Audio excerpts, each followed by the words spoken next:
let me show you how I like to make an at-home version of ricotta salata, which is essentially a really firm ricotta that you can slice and eat in sandwiches, on salads, crumbled on things. It's really delicious and you will love it because it's also very easy to make.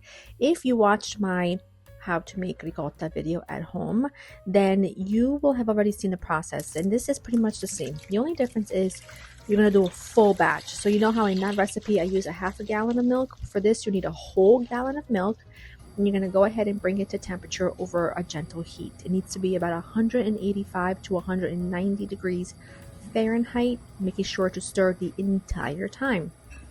Once it's there, turn the heat off and you're going to add 3 teaspoons of salt. I use coarse kosher salt. Give that a stir, and then you're going to add in your distilled white vinegar. You need about a half a cup of distilled white vinegar, making sure that your heat is off at this point. And pretty much immediately after you add the vinegar, you can start to see your milk split, and you're going to just give it a couple little stirs in a figure-8 motion, and then you're going to let this just sit aside for 10 minutes undisturbed. In the meantime, get your vessel of choice. It can be a sieve, a ricotta basket, whatever, and line it with a couple layers of cheesecloth, and make sure it's in a bowl elevated so the bottom is not touching the bowl, because this is going to get rid of a lot of moisture because you're going to be pressing this down for a while. I like to use my big kitchen spider to transfer my curds to the vessel of choice.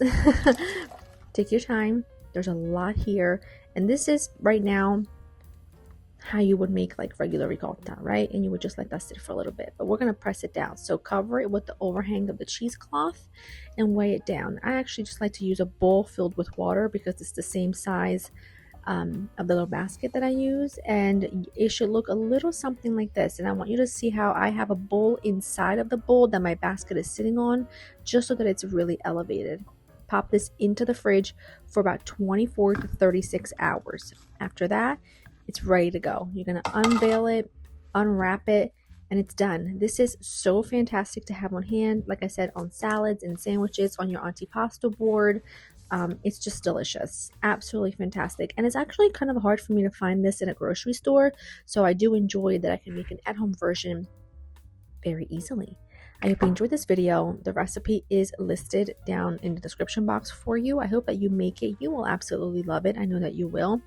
And I hope that you guys enjoyed this quick little video. And remember, these are additional content to my regular videos. So stick around, enjoy, and I'll see you in the next one.